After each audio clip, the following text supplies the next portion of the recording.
센스 없게 태어난 사람은 센스 없게 살다가 가는 건가요? 네. 남자 이상형 얘기할 때 센스 있는 남자, 다정하고 섬세한 이런 거 많이 들어보셨죠? 그럼 여기서 센스 있고 섬세하고 다정하다는 게 뭔지 영어로 이제 sensitive라는 단어가 떠오르는데 민감하다라는 건 어떤 자극을 받아들일 때 되게 빠르고 예민하게 반응하는 거를 얘기해요. 근데 여기서 어떤 자극이냐가 중요한 것 같아요. 굉장히 혼동할 수 있는 민감성 두 개를 알려드리고 어떤 게 그 이상형을 말할 때의 센스인지를 알려드리고자 합니다. 감각적인 민감성이 있고 사회적인 민감성이 있어요. 감각적인 민감성은 냄새를 귀신같이 잘 맡는 개코라든지 소믈리에라든지 선생님도 민감한 거 있지 않나요? 저는 옷 입을 때 택 같은 거랑 까끌까끌한 거 못 입고 이렇거든요. 그래서 이런 식으로 오감으로 느낄 수 있는 거에 대해서 그러니까 외부 환경 자극이죠. 그런 거를 받아들일 때 사소한 거여도 크고 민감하게 받아들이는 게 감각적인 민감성이라고 합니다. 근데 막 보면은 취향이 고급인 사람들이 민감한 사람들이 많잖아요. 감각적으로. 그래서 저 사람 되게 센스 있다. 어떻게 저런 거를 딱 골랐지? 이런 얘기할 때도 우리가 센스라는 말을 쓰거든요. 근데 이제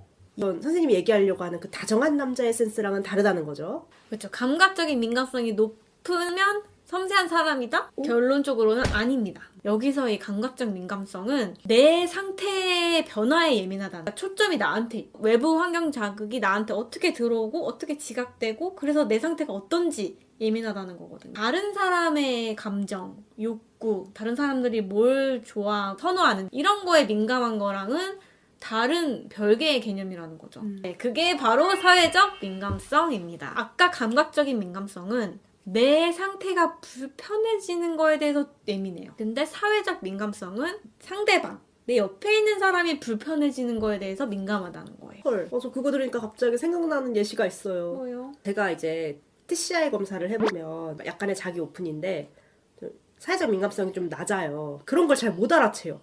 뭐냐면 그 상대방이 열심히 깻잎 떼려고 막 흔들고 있는데 저는 그럼 떼줘야 되잖아요? 근데 말할 때까지 잘 몰라요. 그럼 연희쌤이 깻잎을 떼주지 않더라도 그거는 의도한 게 아니네요.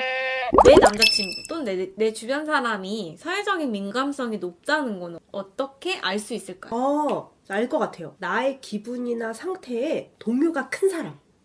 영향을 잘 받는 사람. 감정적인 호소에 반응하는 거. 동정심이 되게 많은 사람. 그러니까 사회적인 민감성이 높으면 그러니까 대리 감정을 잘 느낀다고 해요. 그러니까 내가 그 상황에 있지 않더라도 이 사람이 지금 느끼고 있는 감정을 같이 간접 경험을 잘 할 수 있다는 거죠. 또 약간의 희생적인 모습을 보일 수 있는데요. 이거는 이 사람이 즐겁고 이 사람이 행복한 게 나한테 보상이 되기 때문에 그걸 위해서 내가 뭔가를 하는 행동, 헌신하고 희생하고 배려하는 행동을 한다는 거죠. 좀 독립적인 사람보다는 거리감이 좀 없고 약간은 의존적인 모습을 보일 수도 있을 것 같아요. 아까 감각적인 민감성 처음에 얘기를 했는데 감각적으로 예민하지 않은 사람이, 둔감한 사람이 사회적인 민감성만 높을 수 있을까요? 별개의 개념이라 충분히 가능할 것 같아요. 뭐 후각이나 이런 건 둔감하더라도 내 옆에 있는 사람의 감정에 대해서 민감할 수 있다는 거죠. 꼭 내가 감각적으로 예민하다 그래서 상대방의 기분에까지 민감하게 반응하지 않을 수 있을 것 같고 그러니까 나의 불편한 것만 신경 쓰느라 오히려 상대방의 감정까지 생각할 여력이 없을 수도 있을 것 같거든요. 그 ADHD 증상 중에 하나가 이제 감각 처리 과정의 민감성이라고 하더라고요. 그래서 아마 아까 말한 그런 나의 감각 변화나 내 감각의 불편함에 주의가 많이 가다 보니까 오히려 내가 주의를 기울여야 될 다른 다양한 사회적인 변인이라든지 그런 맥락에 더 주의를 못 기울이는 현상이 일어날 수 있더라고요. 감각적 민감성이 심해지면은 자폐의 증상이기도 한데요. 그 경우에도 자기의 감각적인 그런 활동이나 감각에 몰두하느라 주변 사회적인 상황을 신경을 못 쓰는 경우가 있거든요. 같은 맥락으로 들리네요. 예술가 중에서 장애 수준의 자폐는 아니더라도 되게 자폐적인 기질을 가지신 분들이 또 뛰어난 예술가가 계시잖아요. 근데 이런 분들 같으면 감각은 정말 민감하고 그것도 일종의 섬세함은 네, 맞죠? 섬세하다고 할 수는 있지만 그렇다고 해서 이게 다른 사람의 관계에 있어서 민감하다? 이건 또 다른 얘기인 것 같아요. 오히려 자기만의 세계가 더 뚜렷하고 그 사회적인 민감성이 좀 덜해야 그 예술가적인 성향이 더 발전될 수 있을 거라는 생각도 들어요. 너무 다른 사람 신경 쓰다 보면은 나만의 세계가 없어지지 않나요? 그러니까 그게 극단으로 갈 경우. 이 사회적 민감성은 아까 기질 성격 검사 얘기하셨는데 기질과 성격이 있다면 기질에 가깝거든요. 선천적으로 어느 정도는 타고나는 유전적인 경향성이라는 거죠. 센스 없게 태어난 사람은 센스 없게 살다가 가는 건가요? 네. 사실 사회적인 민감성이 낮은 게 꼭 단점만 있지는 않거든요. 이게 낮은 게 오히려 좀 더 독립적인 사람이 되고 주변 사람들의 감정에 휘둘리지 않는 사람이 되는 데는 강점이 될 수 있어요. 하지만 내가 만약에 다정한 사람이 되고 싶은데 나 사회적 민감성이 낮다. 이거 못 바꾸냐? 근데 아마 안 되겠죠?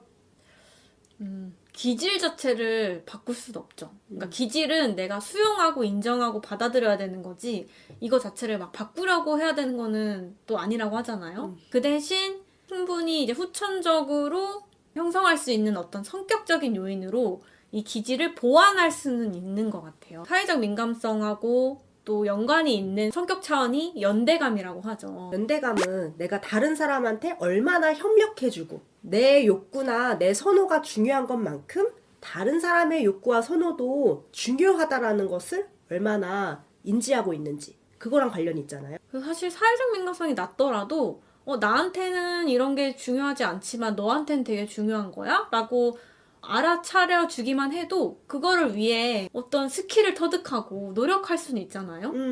예를 들어 여자친구의 표정 변화에 내가 되게 둔감했지만 내가 이런 표정을 지을 땐 너가 나의 감정을 물어봐줬으면 좋겠어 라는 요구를 여자친구가 한다면 그 다음부터 표정 변화를 내가 주의를 기울이고 나한테 중요하지 않지만요. 민감하지도 않았지만 보고 이럴 때는 질문을 해줄게 라고 할 수는 있겠죠.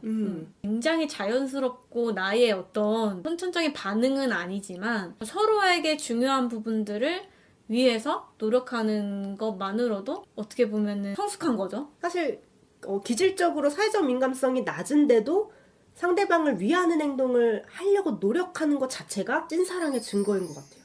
오히려 더 이미 장착된 사람보다 더 많은 애정을 쏟고 있다는 증거죠. 훈훈하게 끝났네요. 결론은 내가 정말로 자연스럽게 섬세하고 다정하고 센스 있는 사람을 만나고 싶으면 이 사회적 민감성이 높은 사람을 만나는 게 맞지만 내가 그래도 지금 사랑하는 사람이 사회적 민감성이 나더라도 실망하실 필요는 없어요. 충분히 서로의 관계랑 애정을 기반으로 스킬을 터득하실 수 있다. 저희가 그런 스킬을 좀 알려드릴 테니까 구독을 해주시면 좋겠다. 아. 까지.